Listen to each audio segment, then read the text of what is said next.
Okay, let's dive right into this. Welcome to our explainer today. We are about to step into something truly extraordinary. What we're looking at is the title of a sprawling, epic, graphic novel-style psychodrama. It's a grim, dark, gothic fable called Dark Camelot. But, we aren't just reading a dark fantasy story today. This mythical landscape is actually an incredibly profound roadmap of the human psyche. It is a stunning visual metaphor exploring exactly how we overcome our darkest, most crippling internal mental struggles. So I want you to think about this question. What happens when the throne of your mind stands famously vacant? Our fable tonight actually maps the psychological collapse of traditional authority. In our story, this is referred to as the death of God, an event that plunges the entire kingdom into what the source material calls a permanent night. But let's bring this home for a second. Think about your own life. What happens when your guiding star, your core belief, or literally the ultimate authority you relied on just suddenly vanishes? You're left completely in the dark. And that brings us straight to the absolute core symbol of our story, the vacant throne. To tether this dark fantasy to our daily reality, this empty throne is the exact void we all feel when our meaning collapses. It's that terrifying, pit-of-your-stomach moment of feeling utterly lost. But, and here's the absolutely crucial point, this vacancy is also the catalyst. It's the spark for the epic Herculean struggle of our inner hero, which is represented in this psychodrama as the Silver Wolf. The Silver Wolf is our ego, the seeker, stepping into the absolute ruins of the mind to somehow find a way forward. Chapter 1. Crossing the Iron Threshold. Our seeker's journey begins right here, deep in the permanent night. The Silver Wolf arrives at the Iron Bridge, which is this jagged, treacherous span stretching over a literal bottomless abyss. The air is freezing, the darkness is absolute. And standing right at the threshold is the first insurmountable monster of the mind. Imagine a cold, rigid voice declaring, "Perfect stillness enforced by necrotic morality." Meet the Pale Inquisitor, the Knight of Memory. He is the hyper-rational, self-punishing component of your mind, your most rigid, punishing superego. He wears armor of silver guilt, and he demands absolute stillness, whispering his iron laws into your ear to punish you for the imperfections of a broken world. Basically, he guards the secret shame that the throne is empty. And this brilliantly illustrates exactly how our own internal critic operates, right? The Inquisitor uses this silver guilt to turn your past failures into a paralyzing weight. He just wants you trapped in stasis, but the Seeker, our Herculean ego, has a superhuman drive to cross that abyss. The true Herculean task here isn't fighting the Inquisitor with a physical sword. It's simply refusing to be crushed by your own guilt. It's literally taking a step forward when your internal critic is screaming at you to stand perfectly still. Moving on to Chapter 2, the Hydra of Negation. So, moving deeper into the wreckage of Dark Camelot, the Silver Wolf faces a multi-headed monster of psychological failure. These are the higher men, or the failed architects of the Dark Round Table. These are the parts of the mind that looked into the abyss, blinked, and built traps around the void. Picture a cynical, robotic monotone saying, "All is empty. Only data remains in the ledger of nothingness." This is the chilling voice of the last thinker, the Knight of Reason. Having accepted that the throne is empty, he concludes that absolutely everything is meaningless. He is that cold, detached intellect inside us that overanalyzes everything until it believes in nothing. He tries to curate the mind's extinction by just bottling the world's noise into sterile data. Then you hear a hissing, venomous whisper. Abandon the ghost of the king. Embrace the uncanny law. And here we meet the tarantula preacher, the Knight of Will.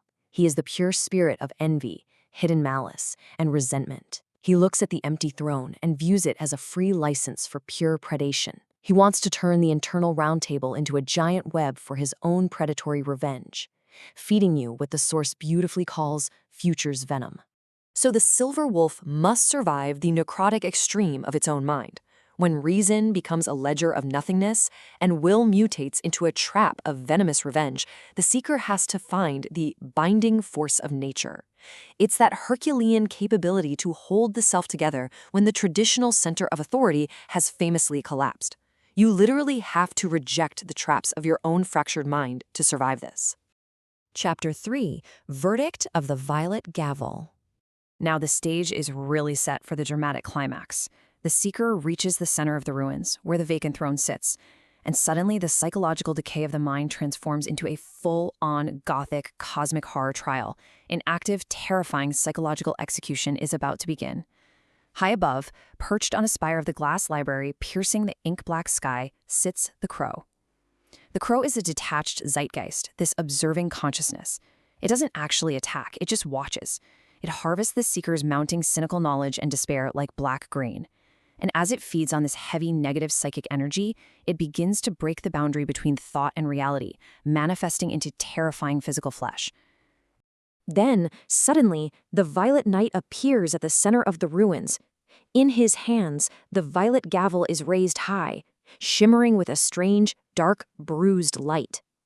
The gavel itself possesses a mythic intelligence, expanding in size, growing larger and larger until it perfectly matches the immense, crushing spiritual weight of the seeker's accumulated despair. The immense spiritual weight of despair falls. The violent gavel comes crashing down. It is the ultimate violent verdict. And in that shattering blow, the voices of the Hydra scream in absolute unison, the Inquisitor roaring for your punishment, the Thinker coldly confirming your meaninglessness, the Preacher laughing at your toxic venom. It's a terrifying psychological execution delivered right upon the core of the Seeker. Now, what's really fascinating here is the sheer psychological violence of this impact. It's staggering.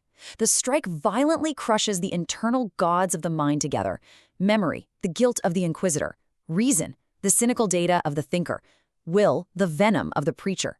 All of it smashed together in one agonizing evolution. So, stripped of all high-minded philosophy and caught in the ultimate Faustian despair, we are left with a massive cliffhanger.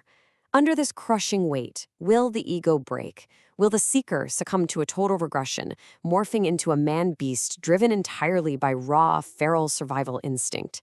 It is literally the ultimate test of the warrior archetype. Chapter 4: The Swamp Fire Apotheosis. But our psychodrama doesn't end in tragedy. Here, the ultimate despair gives way to profound personal growth and glorious redemption. The seeker does not break. Instead, the seeker performs what is called the grave dance. Now, to be clear, this isn't physical choreography, but an active, creative, psychological response to the void. First, you reject the stasis and the traps of your internal critics. Second, you look at the wreckage of the vacant throne and you just accept it. You don't try to restore a lost king, you transform it.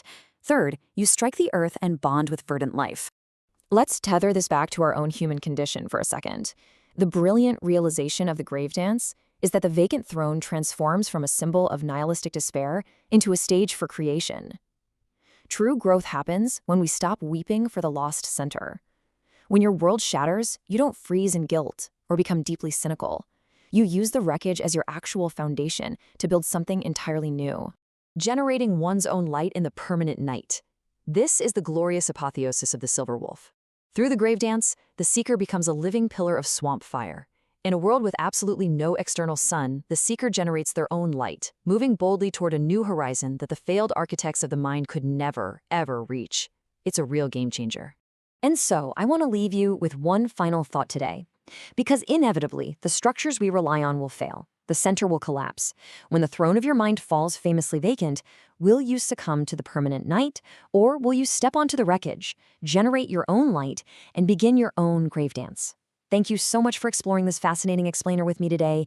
Keep seeking your own light,